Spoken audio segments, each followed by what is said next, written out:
Okay, welcome. We are playing through the Tiny Bunny Prologue. I picked this game solely on the art style and the name. It looks phenomenal, it looks right up my alley, and I am excited to see what it's about.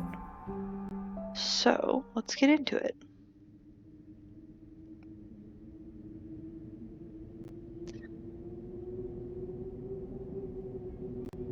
Interesting.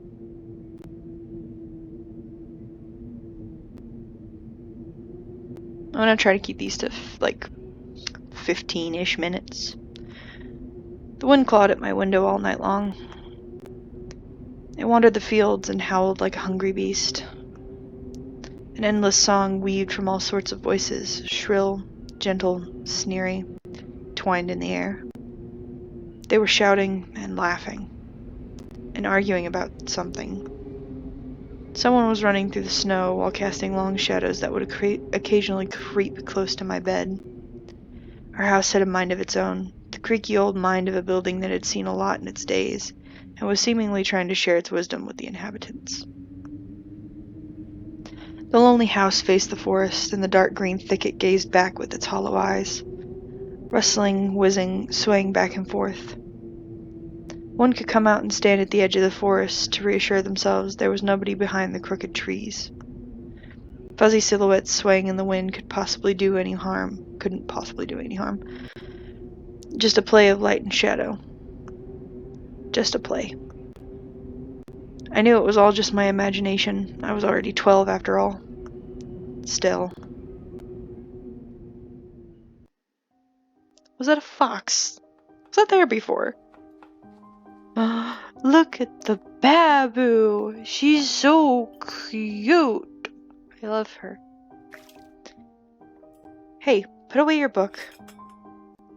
How many times have I told you not to read at the table? It's bad for your health. Look at how slouched you are.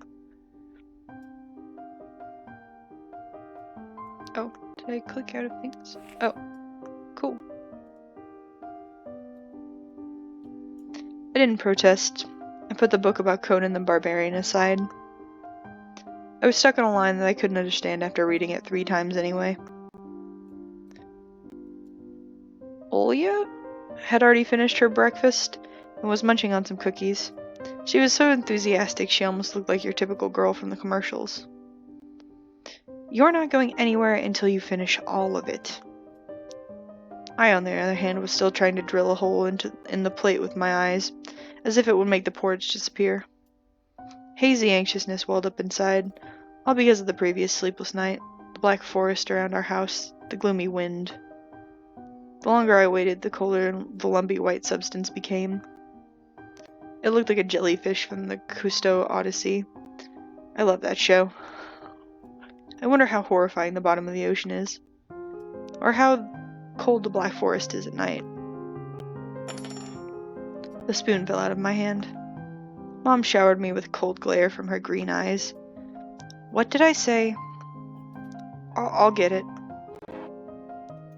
I had 10 seconds to catch my breath before battling the nasty porridge once again. I felt around for the spoon. What's this carved on the underside of the table? Karina. Hey, that's my mom's name. I guess she carved it out with something pointy when she was little. She sure was a rascal, damaging furniture like that. I just noticed the N is backwards. Or maybe that's... I think this game was originally in Russian? Question mark? I don't know. It's in a different language, so maybe that's it. She would scold me for a week if I did something similar, though. Should I remind her about it? No, she's been in a bit of a bad mood lately. I imagine her being my age sitting under this table. I wonder, was my mom afraid of the dark back then? Or the sounds coming from the attic? Or the thick forest? Kid, I think you have a problem. I imagined my grandma coming to my little mom's room, sitting at the edge of her bed where Olya now sleeps, and saying in her soft, smooth voice, Taiga is a special place, little girl. It's watching you closely, sniffing you out, trying to discern what kind of beast you are.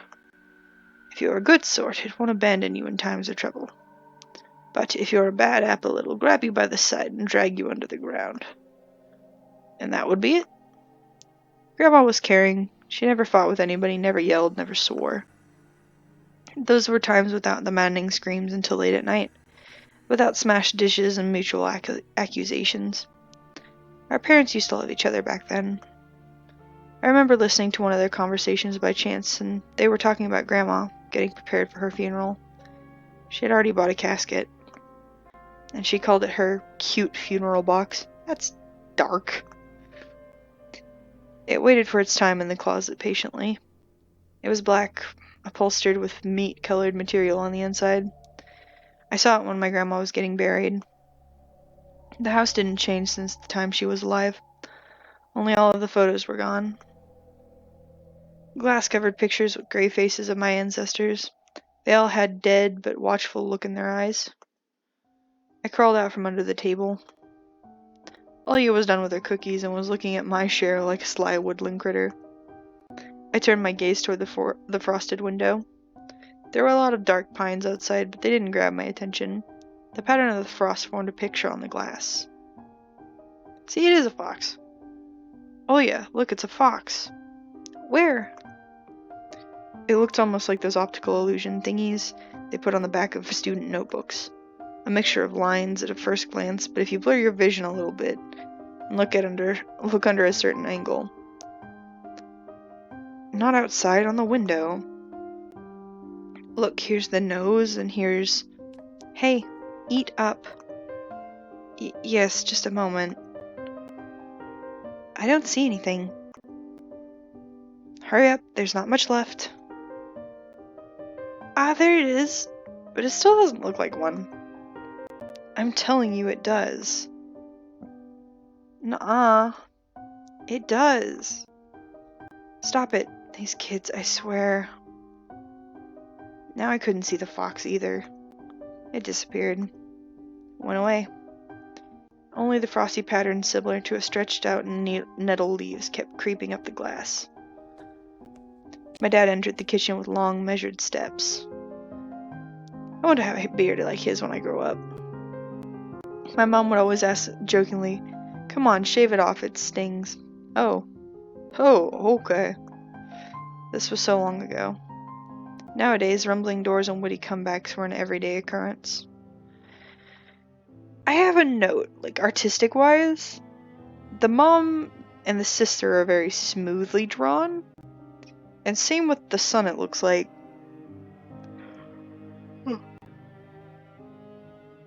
Sorry, I had to yawn. But the dad is like hyper detailed in his face. And that is weird to me. Anyway, also the daughter is adorable and I love her. Olya always covers her ears whenever she hears something like, "What's the point in all this?" through the wall. "It's all for your sake," Dad would say, "for the sake of our family." I always caught every sound of fear of hearing the most dreaded and the deadliest word that started with a D. Divid. I don't even want to finish it. It was scary to imagine that me and my little sister could be torn apart into two different families. Anyway, your fox is nothing. I have an owl on my window. You and your owl again. You said you believed me yesterday. Has anyone seen my car keys? I remember leaving them on the windowsill. Right. Maybe you did, maybe you did not. You're a grown man, father of two, and still.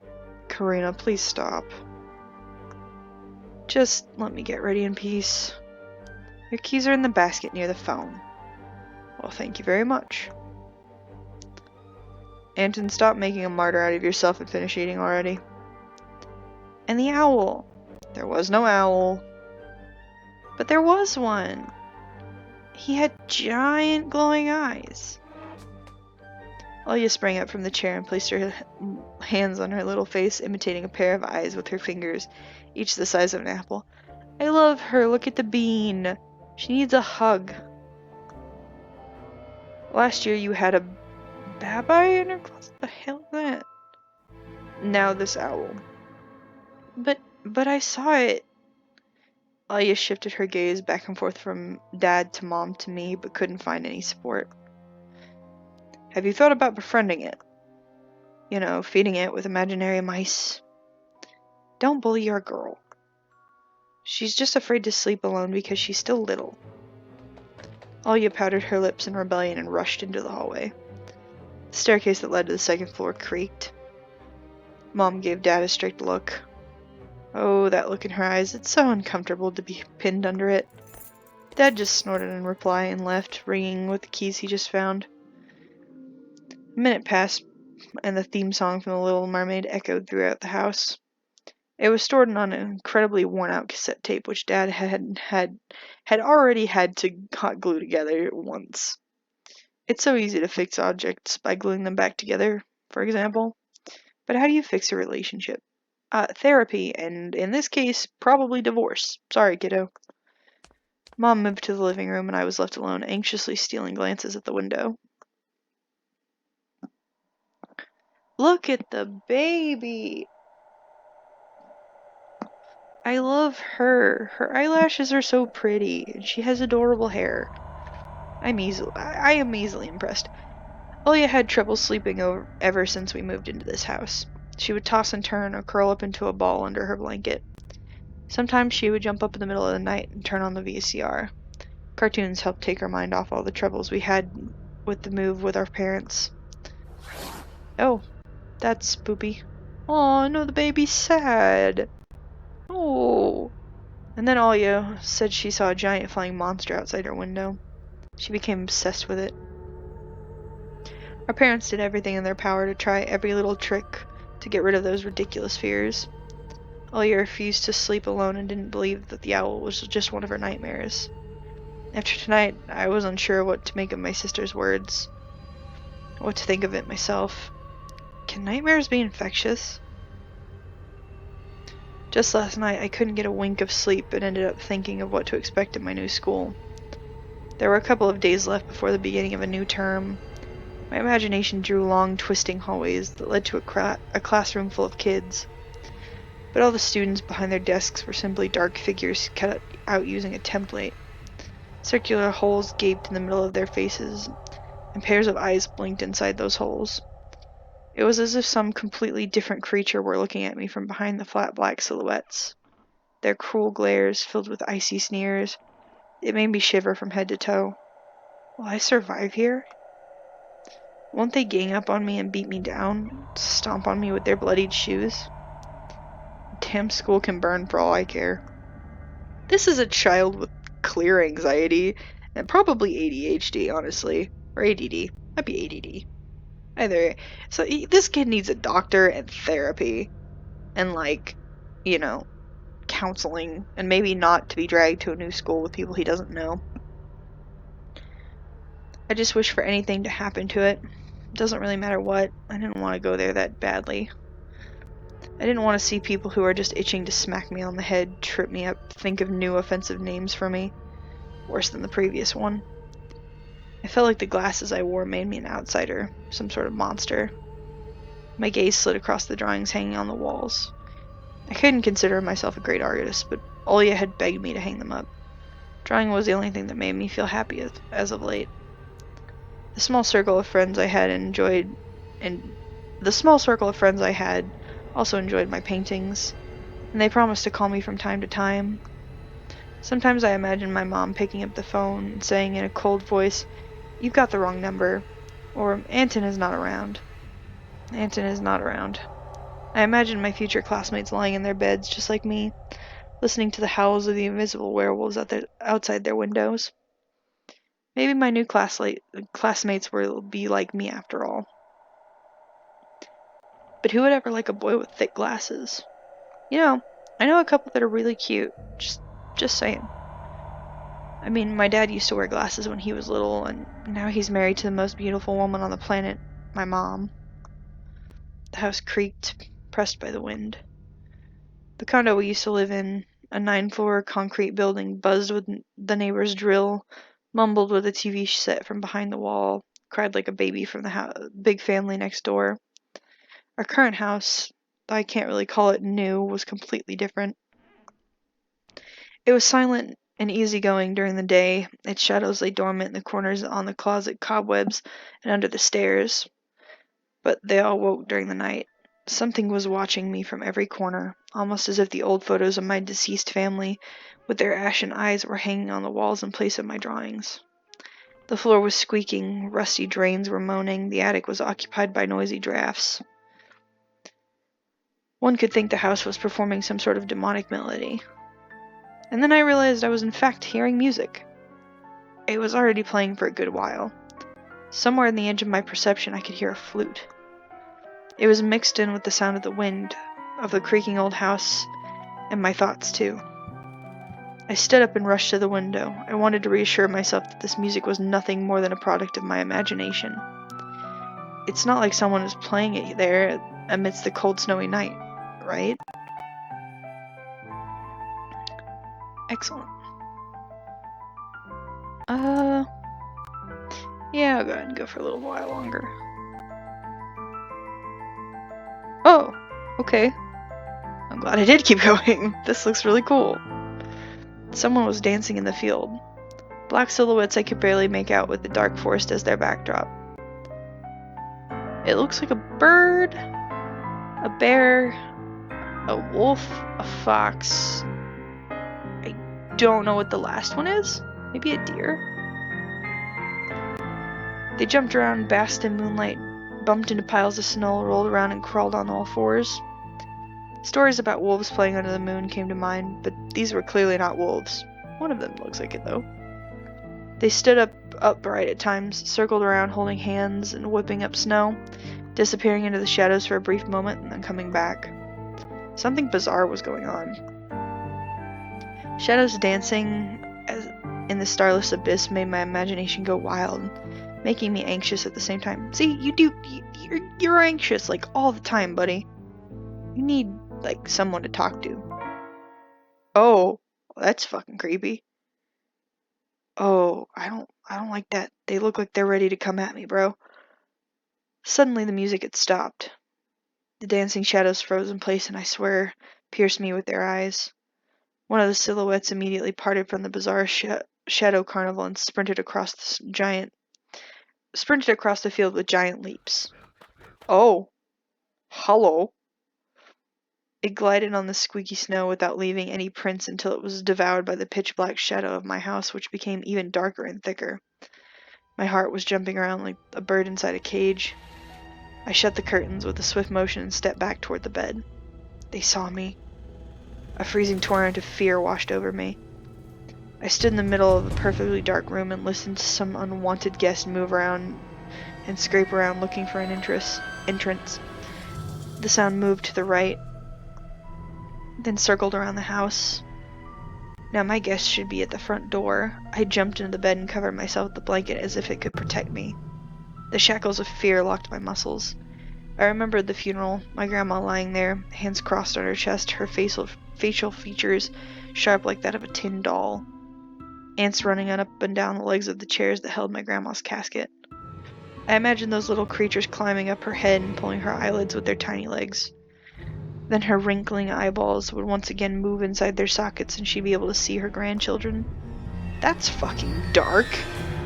I was chanting the spell she taught me throughout the whole procedure. And now lying under the blanket and listening to the squeaks and howls, I was repeating those same words. On the Isle of Boyan, underneath the blemished sun, in a sea of colored blue, stands a cabin made of wood. There lay lard and ashen hair for the spawn from the devil's lair to feast and always leave alone God's faithful servant Anton. Evil leave this house must. Ashes to ashes and dust to dust. Bizarre sounds had disappeared. I cautiously peeked out from under the blanket and saw curtains waving around like hangmen. And then the night doused me with a new portion of boiling terror. The sound scratched at my eardrums. In reality, something or someone was scratching at the front door, hurriedly clawing at the wood, demanding to be let in. The door was shut. Dad had become very cautious recently, so had installed a sturdy lock. I remember him staring at the forest intently, as if he was looking for someone. Ashes to ashes, dust to dust. I hugged my knees, placing my chin between them, and drilled drilled the door with my eyes. It was so flimsy and weak before the might of darkness. And then... Oh, the doorknob twitched slightly.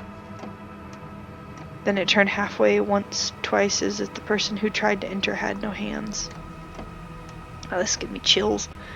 The doorknob tilted once more and then started clicking violently. My jaw cramped from fear, my wet fingers clutched the blanket. The door creaked open. The wind taunted me, moaning inside the tin drains. Now, you'll see. The door was wide open. The darkness writhed inside the cavernous mouth of the doorway. Tony. It was as if the night itself was calling out to me, flapping its black wings and squeaking rusty hinges. I was trembling, ensnared by the web of darkness that hung in the corners of my room, waiting for the one who weaved it to come out of the gaping black hole. Tony. My abdomen tightened and my chest rose up, ready to exhale a desperate scream. But before I was able to do anything, the darkness asked me, Tony, you asleep? My sister's pale face protruded from the thick shadows. Look at the baby. I almost screamed from relief. Olya, I'm not sleeping. Did something happen? Olya frowned and stuck out her lower lip, a clear sign that she was about to cry. It's there again, staring at me. Shoo her away, Tony, please. I'm so scared. The fear that was tormenting me just a minute ago crawled away and hid somewhere in my stomach. I needed to calm Olya down. It was just a dream, silly. Don't be scared. Dreams don't bite. No one's gonna harm you. Olya sobbed. She was trying her best to believe me. But was I sure myself? I have an idea. Let's go to your room and watch the video of Sleeping Beauty, for example. You like that cartoon, don't you? Why does the Sleeping Beauty have a prince and all I have is this scary bird? That question took me by surprise. Alright, let's watch Cinderella. My thoughts became tangled, fuzzy. What was that? What studied me with its eyes while dancing feverishly under the moon? The darkness was clinging to the window. I couldn't be fooled by Grandma's old chants. It couldn't be satisfied with a feast of lard and long ashen hair. Tony, you coming? Yes, just a moment. Oh, what the fuck? Okay. That sounded squishy. It's like cracking bones in my ear. Oh. Oh, shit. Okay. That was really good animation. The fuck? That's why I didn't want to laugh at Olya and her owl in the morning. Oh. Who could be visiting us here in the middle of nowhere? We don't know anyone around here. So persistent. I felt extremely unsettled from just a silly thought that our morning guest could have come from the woods. I could barely hear voices coming from the front door. My mind was urging me to hide. In the closet, under the table, behind the curtains where Olya always hides. Tony, come here. I felt like kettlebells were tied to my feet, but I still dragged them toward the hallway. A couple of policemen towered over me in the doorway. They smelled like frost and worry. My mom always winced and grumbled the moment she saw patrol cars. Worse than bandits. At the moment, she looked somewhat confused. Hello? The senior officer, who wore a grim expression, nodded. A boy had gone missing yesterday. His name's Vova. Look at this, please. Have you seen him? The policeman held out a photograph to me.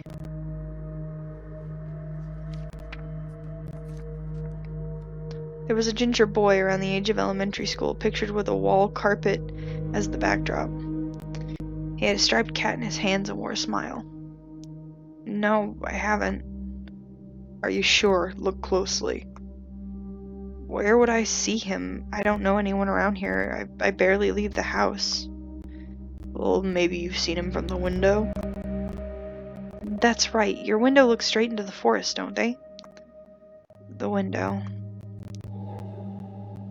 Oh, that is cool. No, I haven't seen anything. I see. He sounded tired, but his eyes, his stare long and heavy.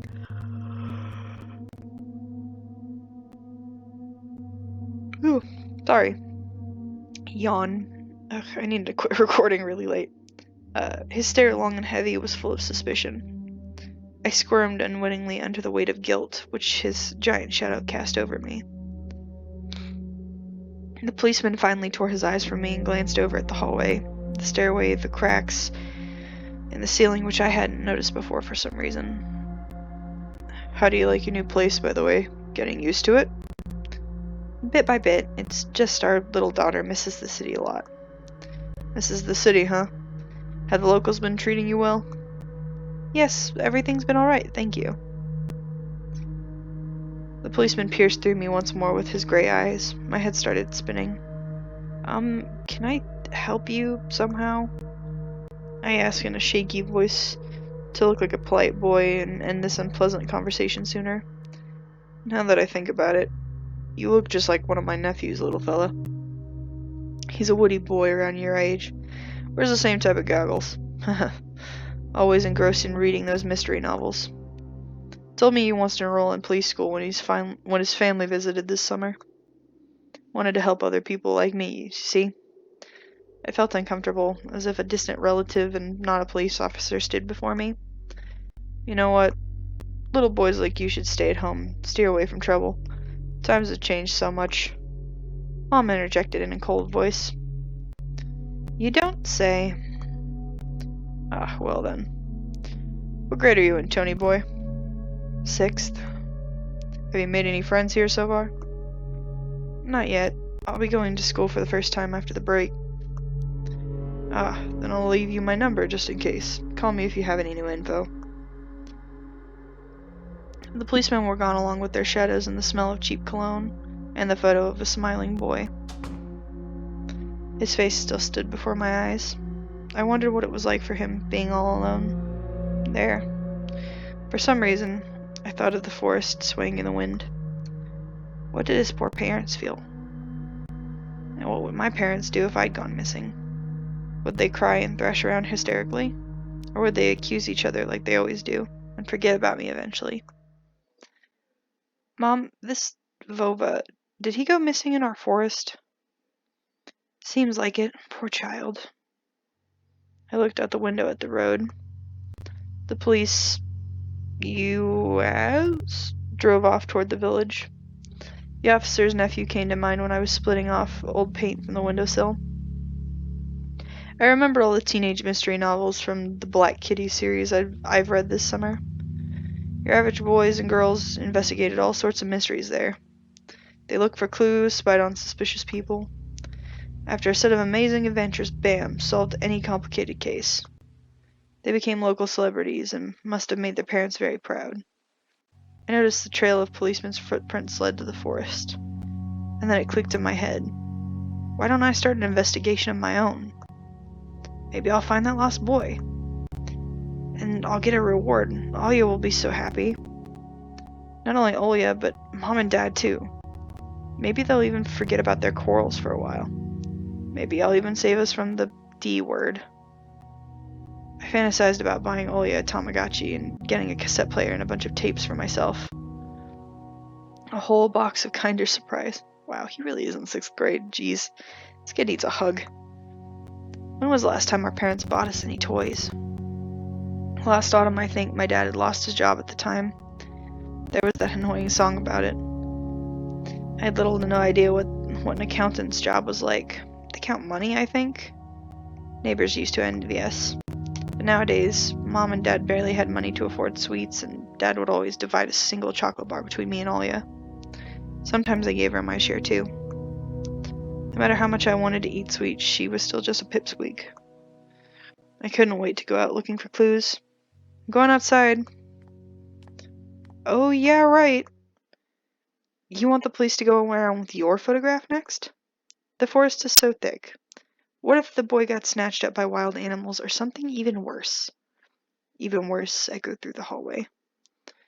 I won't go far. I'll stay away from the forest. Did you hear what I said? Should I repeat myself? Better go pack your school bag or play with Olya. The sound of splashing water came from the kitchen.